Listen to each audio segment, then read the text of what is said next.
So today, Sequoia and I will be presenting on the topic of performative or authentic, assessing the status of transportation equity work in California. Before we jump in though, I believe it's really important to kind of understand the sort of position from which researchers are doing their work. So I want to share, that I use she, her pronouns. I identify as Chicana. I'm not native to California. I'm a fifth generation Mexican American, and I'm an expert in how culture and power operate in science, technology, and transportation. And these questions are highly relevant to issues of equity and justice, and highly relevant, I think, to virtually all areas of transportation work. Much of the work I do now is really focused on helping people to think about how they can ask different questions in their research to integrate equity more deeply. So, you'll kind of see that coming in here today. I'm going to pass the mic to Sequoia so she can introduce herself and her position. Yeah, thanks, Sarah, and thanks everyone for joining us today. And yeah, we'll be presenting together, so I don't have a separate slide deck. This is representing the project that I got to work on with Sarah while I was doing a dual master's at UC Davis in community development and transportation technology and policy.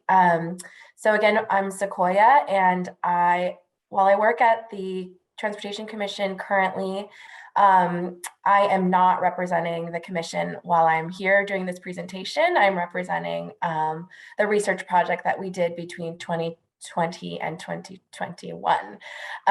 So everything that we present here is part of that, and nothing to do, although it informs what I do with my work in the commission, it is not the commission's research.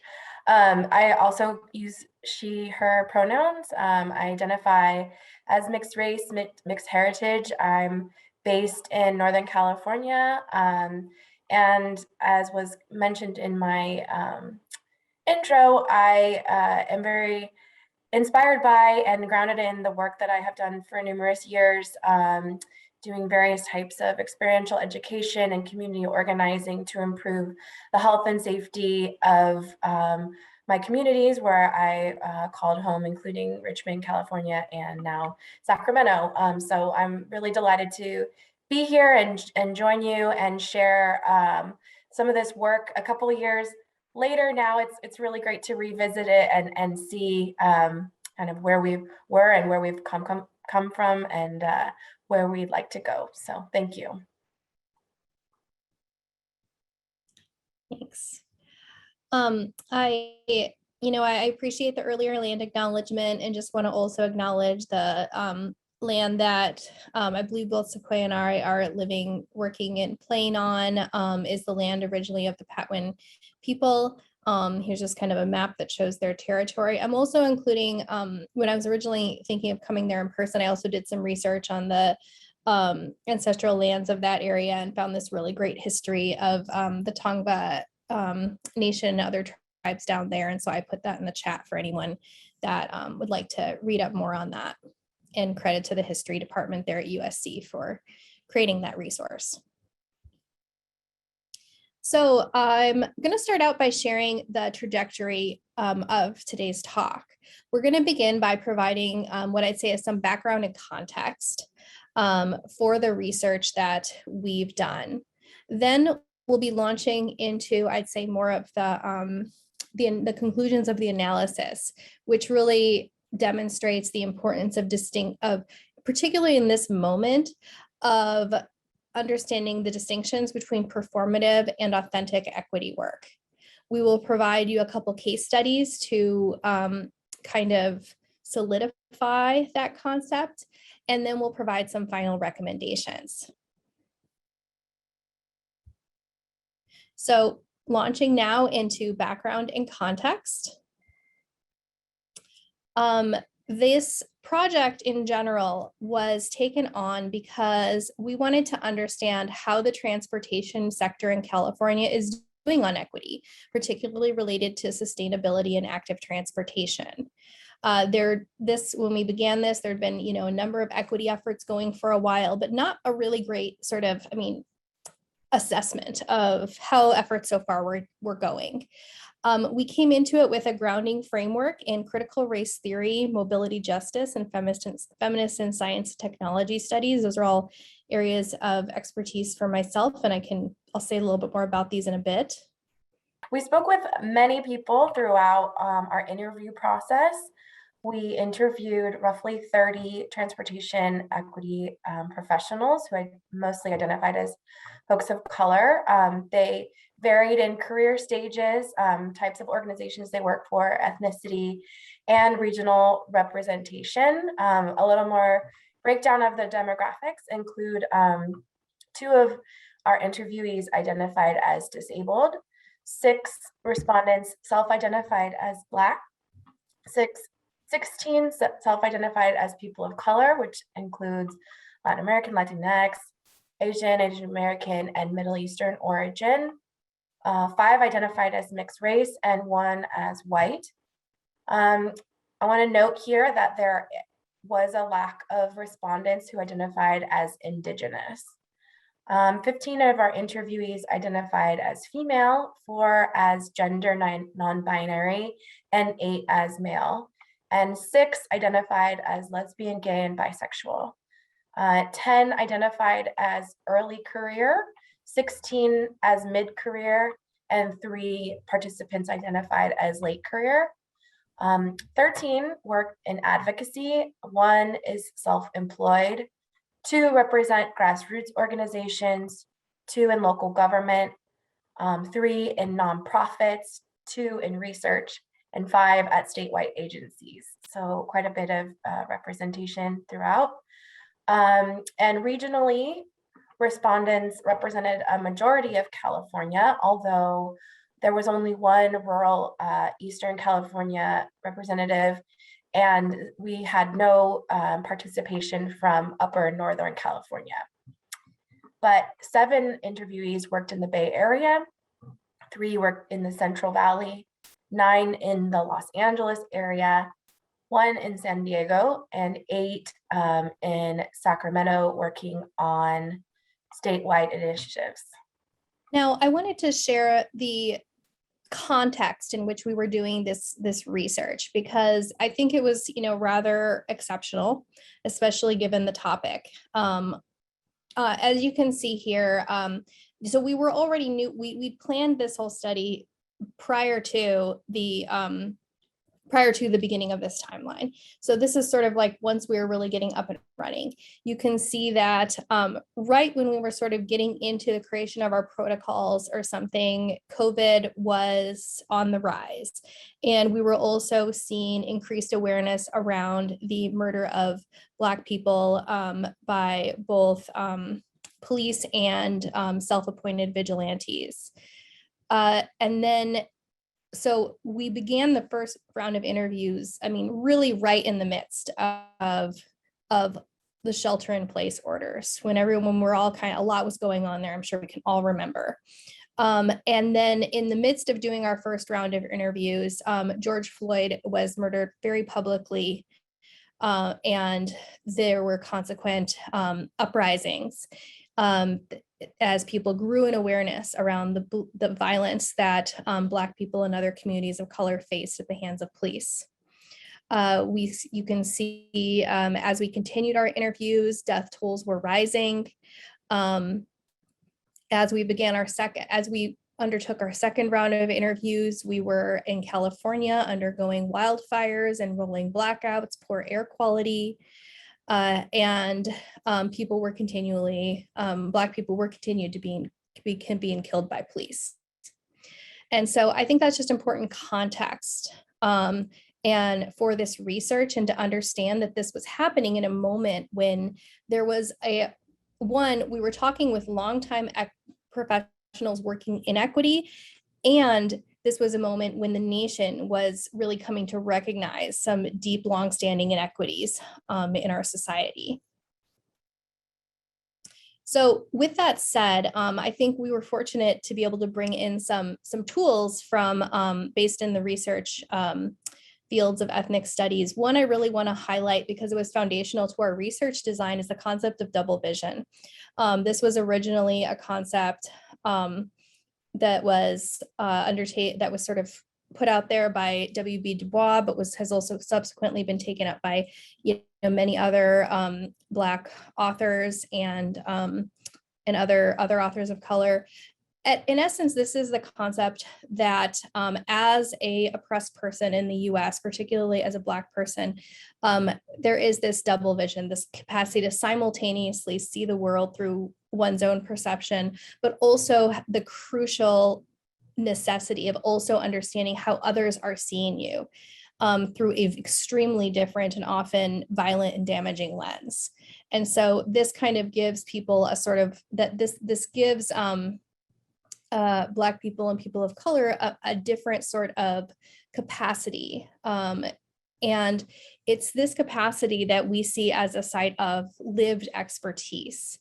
And this is why in our research, we chose to interview predominantly those who identify as Black and people of color, because we believe they have simultaneously the expertise living as a person experience oppression in our society and their experience as a transportation professional. So this dual expertise makes them uniquely capable of assessing equity work in transportation. We also want to recognize that a lot of our work was influenced by the principles of mobility justice, which was authored by an Untokening collective in 2016. I was a part of that process, so I do want to recognize that. I posted the principles if you want to take a look at those in the chat.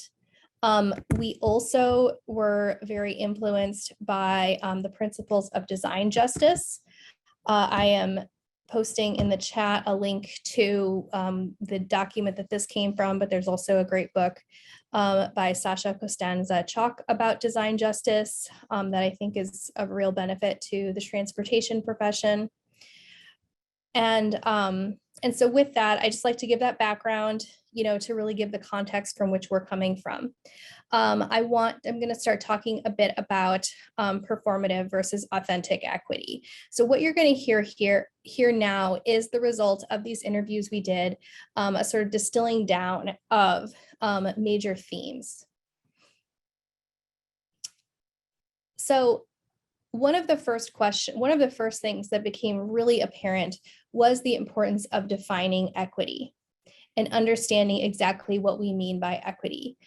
Very often, equity is not defined in conversations about this subject. Even now, as many people are forming different types of DEI committees, they often aren't defining really the object that they're supposed to be talking about. And that is really important to do. And so, we offer a few quotes from our research participants that we felt like described equity in a way that resonated with others in the study. I should add too that we also, before publishing this, did share it with all of the research participants to ensure that what we put together represented what they wanted to share with us. So this quote reads, equity is having the freedom to define what health and thriving is for you and your family. Equity is being invited to the process or the process coming to you. But also there is a real sense of agency attached to your voice, not performative inclusion. I think equity in this field is going to have to mean intentionally removing power from where it is within transportation field and redistributing it or recreating it collectively. And so this is like this is kind of a big call, and we're going to be coming back to a lot of these themes, and we recognize this. This is a different definition than many use. Another definition of equity that also was really foundational in our analysis. Quote, I think that equity starts with a transparent and honest reflection of where we've been as a field. Equity includes dignity. So me not having to explain or make anyone privy to my trauma in order to qualify for equity. So you hear here these in many programs, there sort of is like this feeling that you have to like quote unquote prove that you've been oppressed somehow. And that actually is, perhaps should not be part of the process is what we're hearing here. So I'm not going to get into this whole chart, but I did want to share this to kind of show how we systematized the analysis. What you see here is a chart. The first column has a column that says matrix of domination levels. And this is a credit to Patricia Hill Collins, a Black feminist scholar, whose work I think really complements the work of Kimberly Crenshaw, who originally coined the term intersectionality, a term that I think people are much more familiar with. But what Collins really pointed out was these different levels through which oppression and domination operates. First, there's through the individual and interpersonal level. And at that level, we looked at the differences between performative versus authentic equity work that our participants were talking about. We saw on the individual and interpersonal level, performative equity often looked like defensiveness, guilt, a desire to still feel comfortable, and thus an experience of emotional isolation by those Black professionals or professionals of color. On the other hand, authentic equity work looked like collective support. There was a willingness to be honest, even with hard truths. There was a willingness to be with discomfort. And thus, consequently, again, those professionals were feeling a sense of collective support. Then we move to the next level, which is the level of more interpersonal, from the interpersonal to more of the cultural. And you could think of this almost as like the workplace dynamics, perhaps. Performative equity often looked like tokenism. It looked at trying to hire people of color, but when they were hired, their voices were often disregarded. This was also an experience where identity was seen as reductionistic, as if you just sort of achieve a certain level of quote unquote cultural competency and you don't have to worry about it anymore. And this was also seen as many people experiencing having a new position within an organization, but no power attached to that position. Authentic equity work, on the other hand, really focused on the dignity of the individual. And it also really attended to retention, recognizing that hiring is not enough, that very tangible things have to happen in order to retain that talent. It was also an experience where they felt their voice being amplified, where there was a recognition of identity as intersectional and complex, that people weren't just reduced to the color of their skin, and that the place they were working became a dignity-infused workplace. And we can say more about this later. Finally, on the level of cultural and institutional domination and oppression, so think this sort of like just maybe like the way the transportation field operates as a whole. We saw a move from what was often called a checklist approach. And the examples of this would be retrofitting or downscaling equity. So you've kind of already got the project more or less done, and now you're just kind of tacking on equity. You already know what you're going to do, and now you're trying to figure out how to integrate equity. Or you want to have equity in at the beginning, but then it just kind of fizzles out as the project goes on. Consequently, this checklist approach was often resulted in an underinvestment in equity work, and it was often characterized by being led by white professionals. In contrast, authentic equity work at the cultural institutional level resulted in long-term engagement. And this long-term engagement enables the creation of equity-led agendas. It enables equity work to be fully resourced, and it enables this work to be not just led by professionals, but also to be led by the communities themselves. So I'm going to go through and say a little bit more, just kind of reinforcing, and the next slide is kind of reinforcing these examples. So performative equity again. And right now I also invite you all to kind of give yourself a moment to kind of have an honest conceptualization of where you have experienced or seen or performed these acts in your own life and work. Because only by doing that can we really move forward.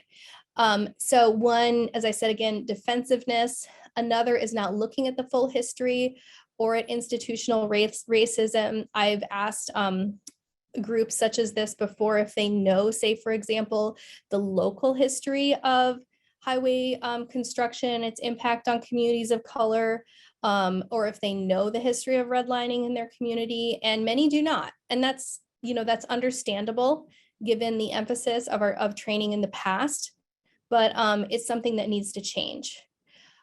Another, also, if equity becomes reduced down to just outreach, or even just to community engagement, that's a very important part of equity, but it's much more than that.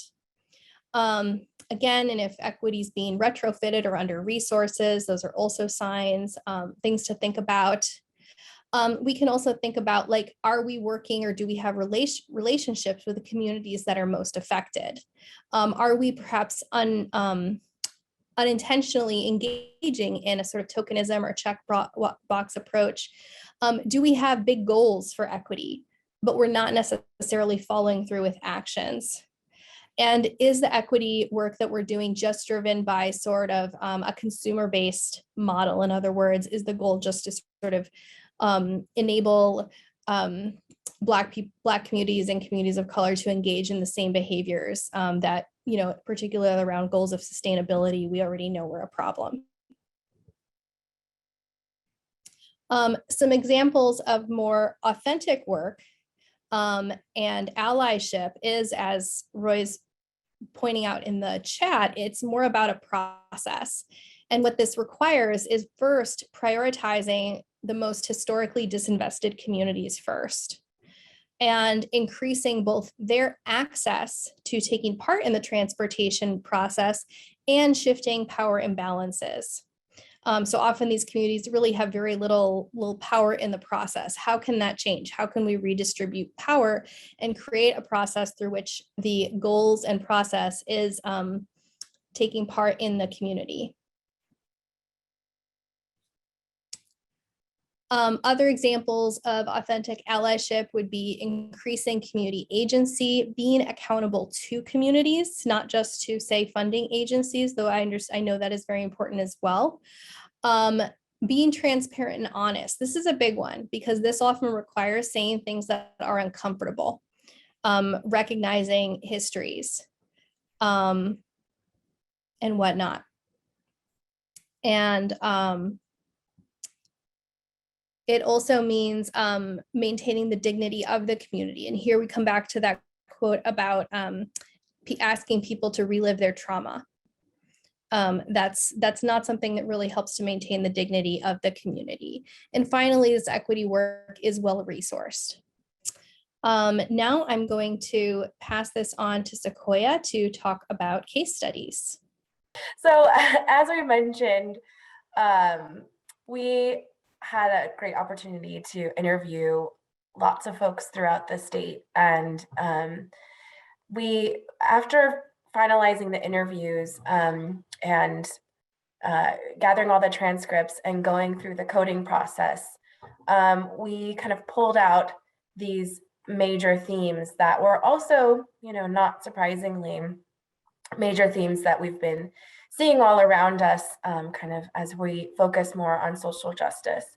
So one of the first major themes that was apparent throughout our conversations was around new mobilities, things like bike share, car share, a lot of new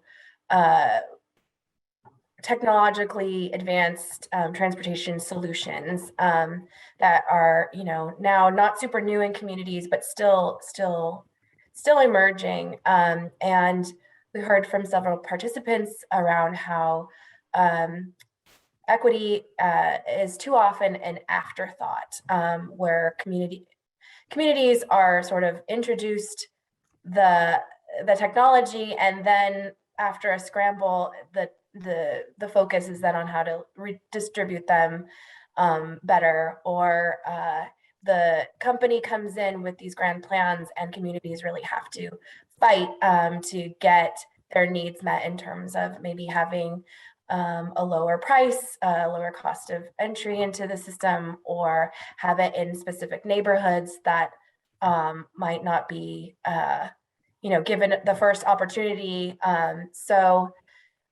We organized this kind of in performative and authentic models of equity. So when new mobilities are kind of behaving in a performative way, they're really driven by profit models. And their equity partners are not there at the start of projects.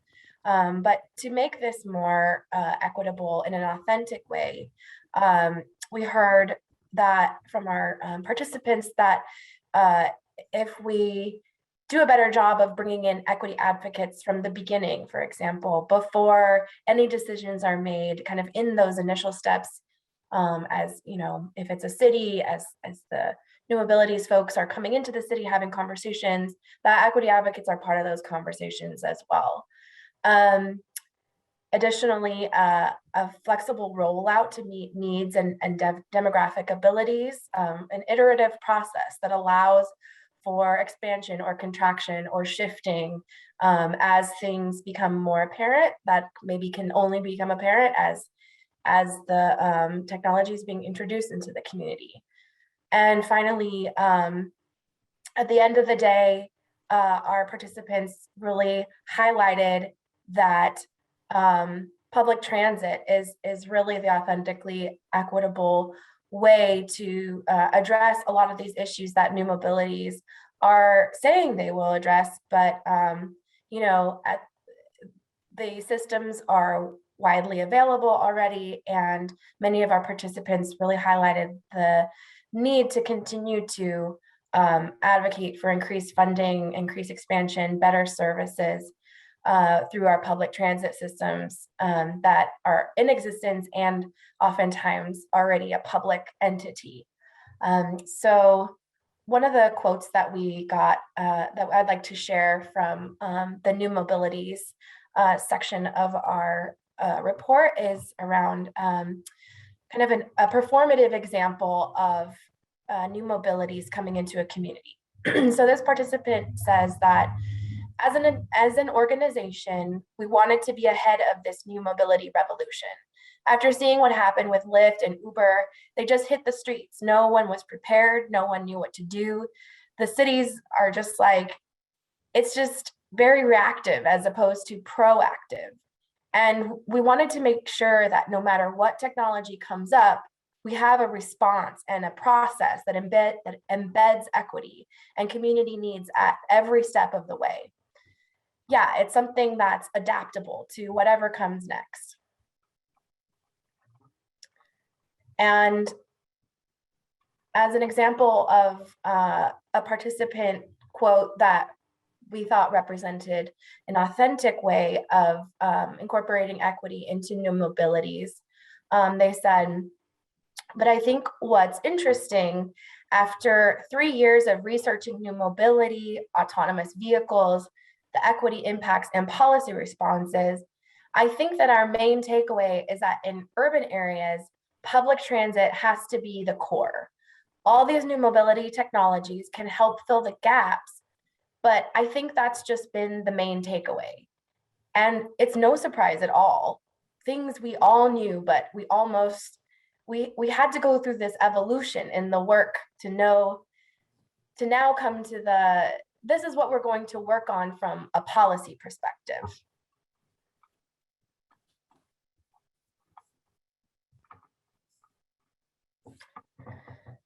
So another element that we pulled from our coding process that we think is a really important part of the equity process is the understanding of recruitment versus retention. A lot of our discussions were a lot about workplace, and we thought we could write a whole other paper about workplace dynamics and equity beyond this research project, but we definitely wanted to bring that up here because those of us working in this space, this is a really important part of it, and as for our research participants as well. So in kind of a performative sorry, I can't see. If there's a question, maybe Sarah, you could monitor the chat box because I don't have it open on my screen. Great. No problem. Was it, yeah, is it a question from the last slide? Because I'll go back if it is. I'll just read out loud, even transit is not equitable when leisure coach buses are used for professionals commuting, but urban users have older, dirty buses. Great point, thank you. So continuing into the recruitment and retention piece, when we have a performative process of bringing folks into the working space, it's really just focused on recruitment. And I know also in the beginning, Sarah did a great job of going through this. This performative aspect of this includes, devaluing the voices of Black and people of color and those working on equity, and ignoring mental and emotional stressors of equity work. I have to take a deep breath with that. And looking towards an authentic way of having equitable recruitment versus kind of retention is looking at the whole organizational culture and changing it for better retention. Giving Black and people of color and equity professionals actual decision-making power, and listening and responding to Black and people of color voices and Black and people of color centric spaces. These are valuable, and we can get some more insight from our next quote, which is, so one thing is the hiring, but the retention, I think it's even more critical because you can get drained. You can get drained out so easily. Some of the women of color that I know, or just people of color that I knew on my job, have left because, one, they were either not offered a permanent position or they were on their own contracts. Two, they just got tired of just listening the equity talk and not actually seeing that in action. Three, not being able to get leadership positions. Four, having to justify everything that they do because their supervisors don't understand the importance of community-based planning.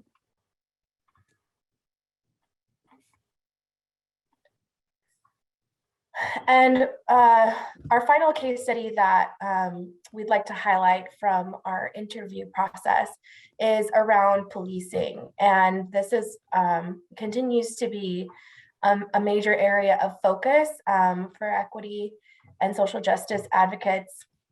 So in kind of the way that we're bringing policing into it is because throughout our transportation networks is an existence of police presence. And therefore we wanted to integrate it into this because it affects transportation, the way that we understand policing. So performative policing, kind of equity in policing, looks like safety equaling more police, and really also maintaining a narrow definition of safety. And an authentically derived equitable policing strategy would look more like decoupling policing and safety, and also decriminalizing poverty. So our quote that we'd like to share from this is, they weren't trying to say, let's increase police presence. No, it was just like, let's increase our own presence and police ourselves. Just our presence alone will deter people from acting a fool. So that's all from the case studies, and I'll pass it back to Sarah now. Thanks so much, Sequoia. Yeah, and I just there's a couple projects I'll be highlighting at the end here. And one of them that I really wanted to highlight was Charles Brown work around arrested mobility, because he's doing some really great work showing, really illustrating how safety is differential based on one's identity, and how increased police presence and increased enforcement and surveillance actually detracts from many of our goals to create more active, sustainable, and safer transportation systems for all. So I highly recommend looking up his work. I apologize, I had a quote, but it looks like I put the wrong one in there, so I'll try and include that later. Okay, so now I'm moving on to recommendations. I want to start out by giving you all a to-do list. These are active things that you may not do all of these right away, but I invite you all to think about what is at least one thing that you could do differently. Oh, before I jump into this, I do want to comment. Alejandro Manga raised a great point. I'll read this out loud and then comment. He has a question about the tensions around timeframes of research versus timeframes of building trust with participants and communities. I think this is also true often for project timelines. Here you are leveraging the trust. So in one, you are leveraging the trust built over years to have access to a group of experts, i.e. the community, versus the timeframe of a project or the timeframe that exists within transportation agencies or consulting firms. So, so basically, like we often do experience it takes time to develop and, as I have on this to-do list, maintain an ongoing relationship with a community. It's not something that may happen within the 6 to 12 months or even 18 months of your project timeline, especially given there's a lot of other things you need to do.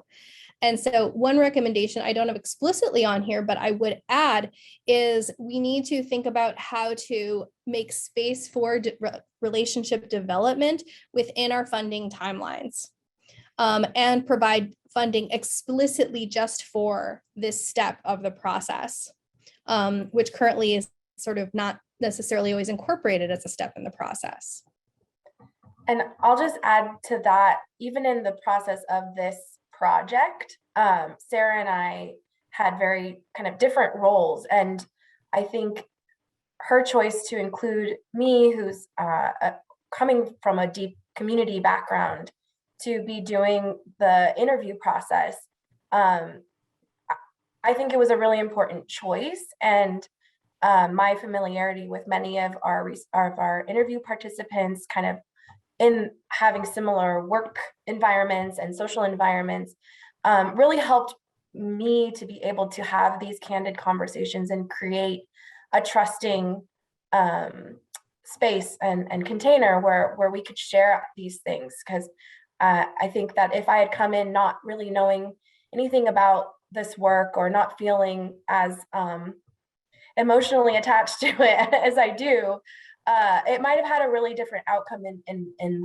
even the research project space. So I think it's a really good example of just how we quantify our research projects as well. Yeah, absolutely. And I think that gets at this first point on the to-do list, which is to know the history. It is, I think, incumbent upon all of us to know what are the local histories of oppression around land use and transportation, not just in a general sense, but very specifically in the spaces where we work. These histories are not always readily available, and that needs to change. And there are projects to do this, but I think this is something we all need to be a part of. We also believe that it is important to, along with maintaining ongoing relationships, to integrate community and equity experts into projects early on. And I also appreciate a comment from Maria Carolina Lecomte. I apologize if I didn't say your name right. She says, I also feel it is incorporated during the planning phase, but then is not done systematically in ex post analysis of the project or policy. And I totally agree with that. That's something that did come up in this study. We didn't focus it on as much because it's something that I got much more into in a previous report on best practices in community engagement. And one of the major findings from that is how important it is to stay engaged with communities through the implementation process. Because one, things often change, and two, the community changes. And we need to stay engaged with not just the people that were there, but the people, well, with both the people that were there and other people coming in. Although that gets in some complicated area, I'll put to the side for now. Another thing on the to-do list is to show humility. That oftentimes a lot of our professional training trains us to be the expert, to show what we know, but we need to recognize when we're in a space for something around something that we do not know. and therefore to respect the expertise of others and recognize that I would argue very strongly that simply being in a simply experiencing oppression in the world as a Black person or as a person of color is a type of expertise. I also want to highlight, because I think we kind of alluded to this, but I want to be explicit, that the reason we're not saying Indigenous, including indigeneity and Indigenous people explicit, is because we didn't have the opportunity to include any Indigenous people in this study, which is a shortcoming. And so we don't want to say that we're speaking for them when we didn't actually talk with them. So you could say all of this also applies to our Indigenous colleagues, but we want to be clear about the limitation of the work there. On your to-do list also, I would say to give communities more power in the decision-making process. I would say this applies both to research and to policy and planning. And finally, to increase budgets for equity-related work. And I also, and you know, as we had an earlier comment about how important the process is, I want to emphasize how the process through which we do equity work is incredibly important. And what I would say is really important is we need to move from equity kind of being this like squishy thing, which it is, because we're talking about social relations, but that it is also something that can be targeted. It can be transparent, and transparent often means saying the things that make us feel uncomfortable, and it can be measurable. Because that is a measure of honesty. It needs to be not just rhetoric, but also practice, policy, and actions. I'm going to read this comment from Alejandro. There is a tension about scales. It is not the same to start doing this equity work at the local level with local organizations, as Sequoia just mentioned, and then eventually work at the state level like Sequoia is. That being an expert on a similar topic and transferring to a new position in equity is not as personal or emotional than it is from people coming from the ground up. So I don't know if you have something to say about that as it emerges from your research.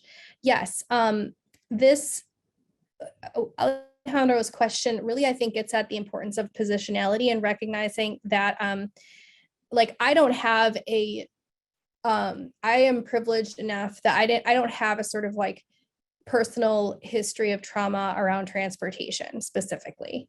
That is not one of the things that has motivated me to this work. That is, you know, as Alejandro is studying, something that is true for many of other professionals. And that's real. And that's something that we are bringing to the table that unfortunately is a site of expertise. And is a site, it is not something I would say that clouds people's judgment. I actually would say it's something that actually grounds people in the lived reality of our transportation systems. And, you know, another example I think of how you can think about this is I'm now highlighting the work of Destiny Thomas at the Thrivance Institute, and I will include a link to their website specifically around their method of dignity-infused community engagement. This is, I think, a really powerful way of thinking about doing community engaged work. I'm not going to get into the details of it here, but I just wanted to highlight it because this isn't something that we explicitly studied in the project, but just to offer that there are alternatives and people are experimenting with alternatives. And so one of my recommendations would be just to explore these other options, explore the work of our colleagues such as Destiny Thomas and the Thrivance Institute and Charles Brown, other really fantastic professionals such as Tamika Butler and Jay Petter, though in Canada also doing some really exceptional work. So with this, I just, you know, we're closing out here.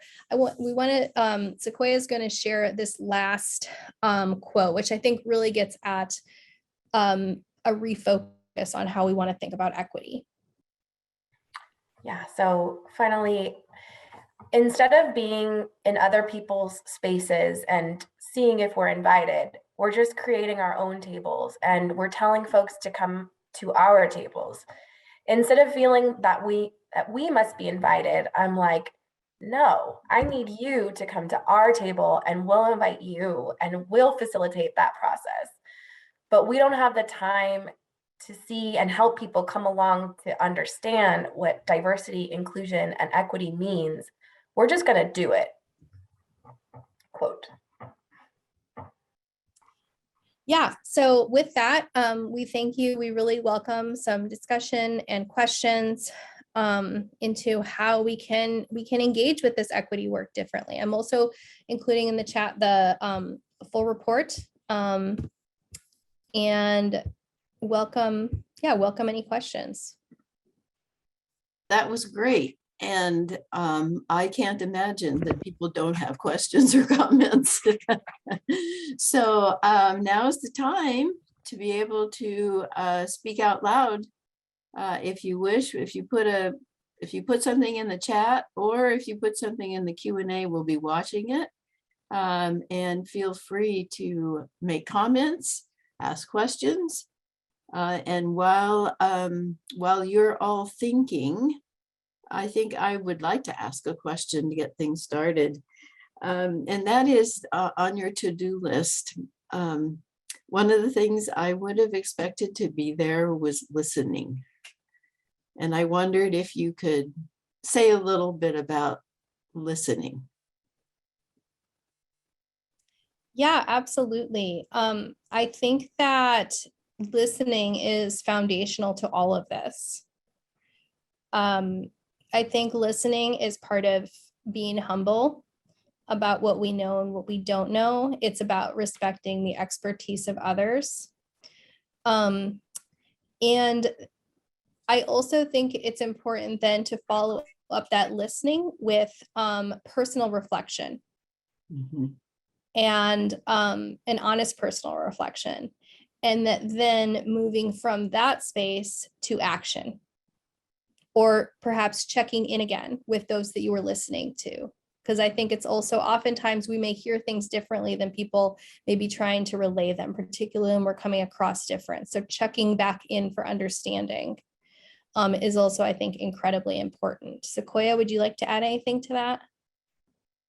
Yeah, sure. I think that this last quote kind of really exemplified what real deep active listening looks like in practice, because this person is saying to, anyone trying to come in, like, sit back and listen. We're doing it, watch us, learn from what's happening. And I think that process is a great example of how that listening can look and feel when done from an equitable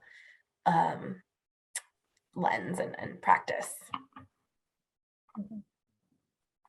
That's a nice answer. We have Mari, who said that her brain is buzzing and she's working on the topic for her master's degree at San Jose State, but she has to think more before she has any questions.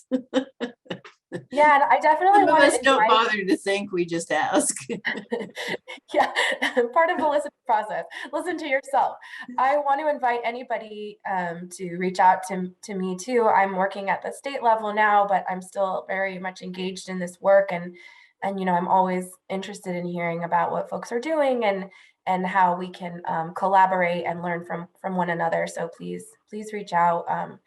Mari, if you have other conversations that you want to have, because this was also my master's research project, so I can talk to you a little bit about that. We do have a question. How can we think about performance measures for equity and engagement?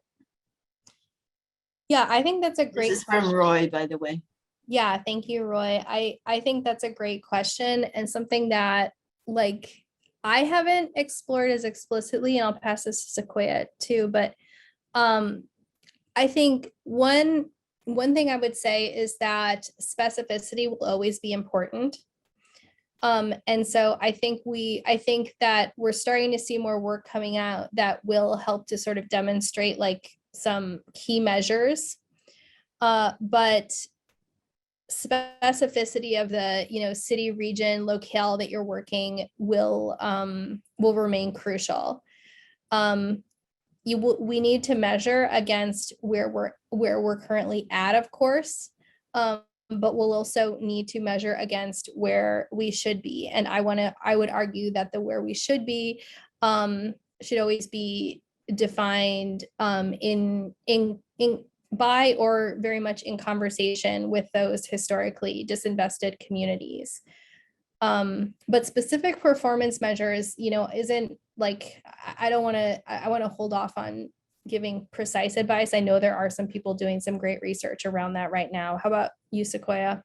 Yeah, so I've been doing a deep dive around this at the kind of state funding guidelines level, which is where I'm currently working in. And I know that, for example, some folks, I believe at San Jose State and Berkeley, have been tackling like, what does this look like when it's integrated into our guidelines process, and how can we avoid the check the box approach, but we still have to check some boxes. And what does that look like?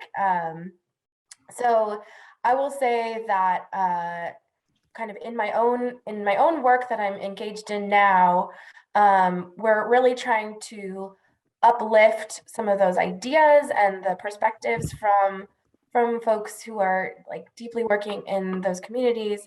And sometimes it's like as basic as having a piece of our guidelines saying, did you engage in communities through, and how, and what does that look like? So when they're applying for funding from the commission, for example, give us an example of how you're engaging with communities and how you plan on engaging with communities. So it's coming from the academic world, I felt like it was very nebulous, but then there are applied ways that we can do it, where we're just trying to get our, like, what are these things that we're hoping to achieve? Okay, better communication. Okay, how can we encourage our funding applicants to have better communication? Well, we have to show how to do that. So, not just having like a noticed meeting, but having, our paying community organizations to do outreach, and maybe even the project proposal, and maybe even implementation. So how can we integrate that? And I see that as a way of thinking about performance measures kind of in that part of the process. Absolutely fascinating. Vicki, who manages all of our seminars, has placed, there was a question about what will be available after. And Vicki, you said you would like to respond live? I actually put it in the chat. Slides will be posted to the website after the event. Okay, and so there's a lot of curiosity and a lot of interest, so we'll make these available as long as you guys are willing, right? You've given our permission. That's good. We're coming up to our time. I don't think, let's see, we've gotten some great references here in the chat box from Alejandro. Kay Martin's book, Transportation Justice, Designing Fair Transportation Systems. So take a look at that. Sarah, you have added more. Charles Brown's work, etc. So we've got lots of stuff here in the chat box. I'd like to actually close by just, for the future researchers in the room, something that we have experienced at USC, sort of tipping our toes into a different type of research that is community engaged, but also community driven. And you both made a comment about, or somebody in the chat box actually made the comment about how there's this problem of time frames. And we have definitely witnessed that this actually takes a long time to do, because it takes a long time to know enough about the community and for the community to know enough about you. to establish trust, et cetera, to be able to work together effectively. So I just wanted to point out that, my experience is that you're right on that. And one of the things that we really need to do is kind of establish those relationships kind of along the way, rather than waiting for the project. So, Yeah. This is where I'm really inspired by community research kind of consortiums and institutes at different universities that I've seen that just have ongoing relationships and are always, it's about working together and kind of leveraging power and experience. And if, a community group needs support with something, the university is able really easily to provide resources, and then vice versa, when university folks are needing input on something, they have already that built trusted relationship, and they know that it's not an extractive process, but one that's like gonna contribute to growing together and transforming together. Exactly. So Yeah, and here at UC Davis, we're also experimenting with a new project called the Environmental Justice Fellows, where we're bringing environmental justice practitioners to work directly with us, and to learn from each other in a sort of cohort-like fashion. And so that's a new experiment we're trying out. And we're hoping that will also help to create those relationships by literally investing in them.